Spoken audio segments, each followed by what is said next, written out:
Senator Lee, you're recognized.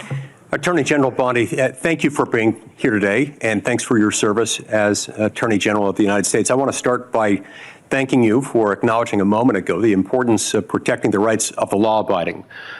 In a country where there are hundreds of millions of guns, one of the most alarming, not to mention unconstitutional things the government could do is to disarm the law-abiding. It would be unfair, it would be fatal to many, it would be contrary to our constitutional system.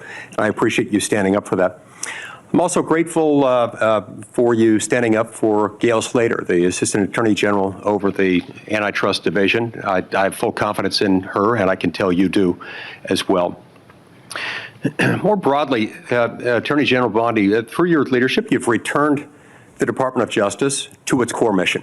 And its core mission, of course, involves protecting the American people, upholding the law, upholding the Constitution, and making sure that justice in our system is applied even-handedly, fairly, consistently, as the law requires, without fear, favor, or political bias making those decisions.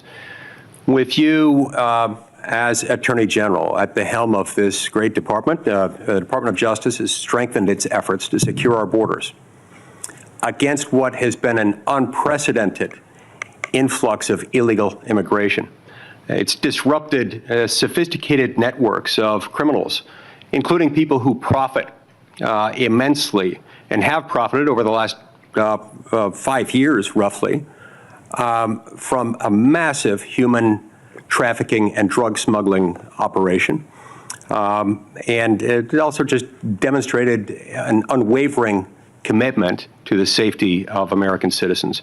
Your work has sent a clear message to criminal organizations and to criminally minded people everywhere, foreign and domestic. The rule of law in the United States will be enforced, and those who prey on the vulnerable will face especially swift and unpleasant consequences. I'd also like to commend you and FBI Director Kash Patel, Deputy Director Dan Bongino for your collaboration with state and local law enforcement in my home state of Utah in assisting with the prompt apprehension of the shooter in the tragic assassination of Charlie Kirk just a few weeks ago at Utah Valley University.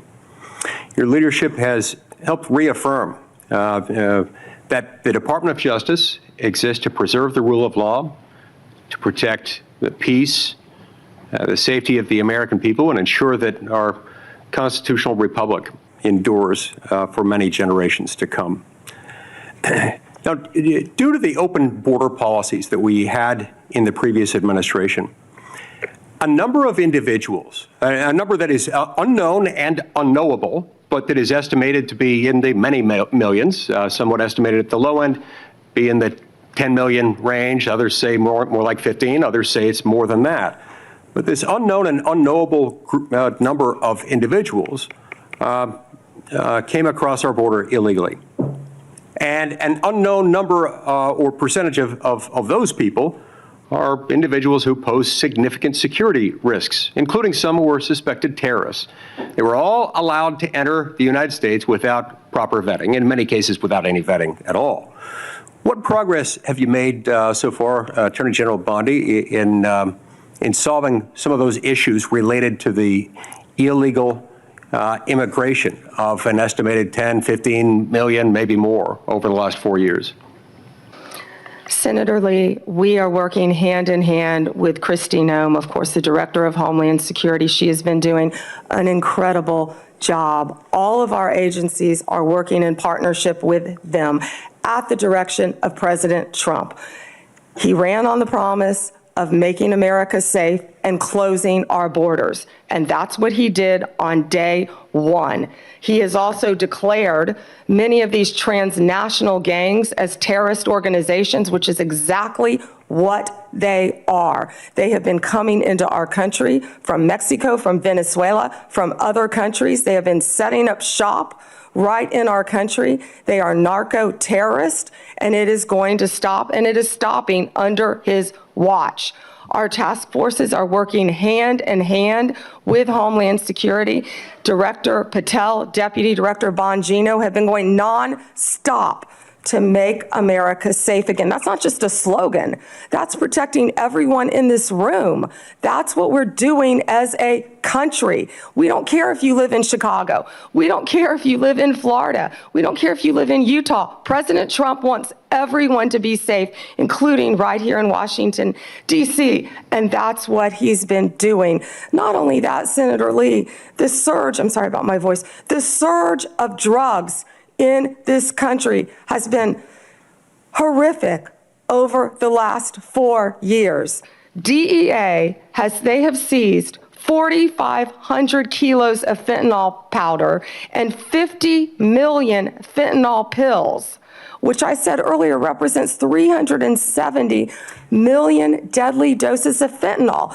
These transnational gangs, it's all about drugs and money, and they are destroying our country. They are destroying our children, and a lot of this fentanyl, as we know, is made, the precursors in China. They're coming in our country through Mexico and now other places, and under Donald Trump, it's going to stop because he has secured our borders, Senator Lee. And we're very grateful for that effort. It's interesting to note, moreover, that under the leadership of your predecessor, the Department of Justice, the FBI, and others who routinely appear before this committee, when asked about the human smuggling operation going on across our southern border, routinely denied that fentanyl was coming in significant quantities through the human trafficking operation.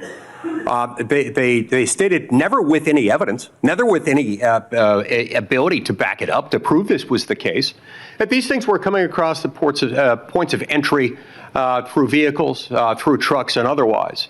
We know that not to be true, and we appreciate your work in exposing that.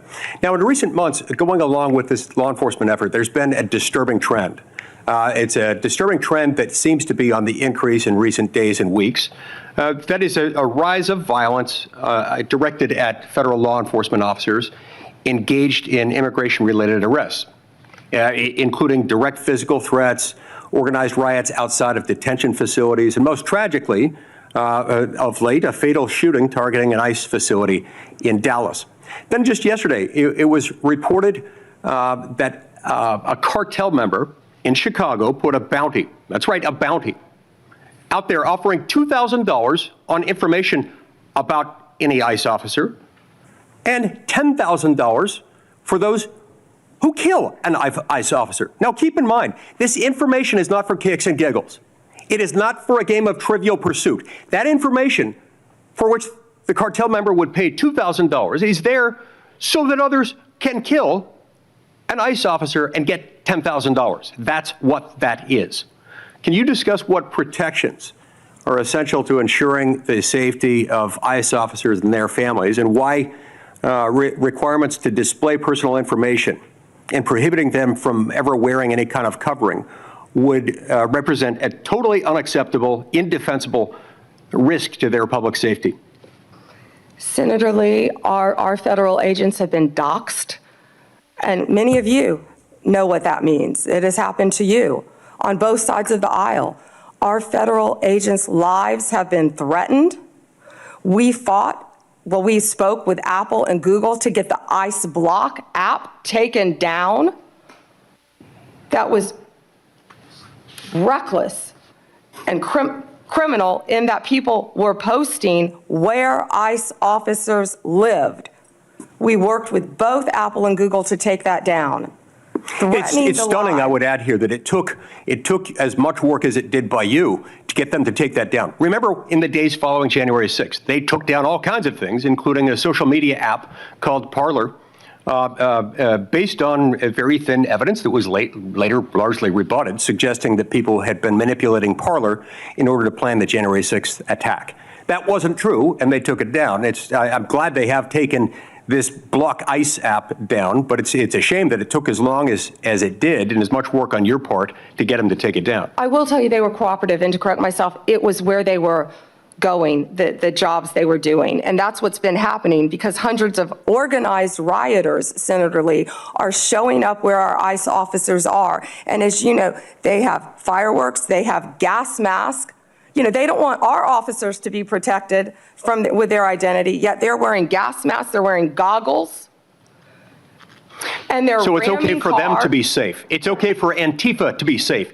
It's okay for those doing the bidding of international violent Drug cartels to be safe, but heaven forbid our ICE officers should be safe. Thank you, Senator Lee.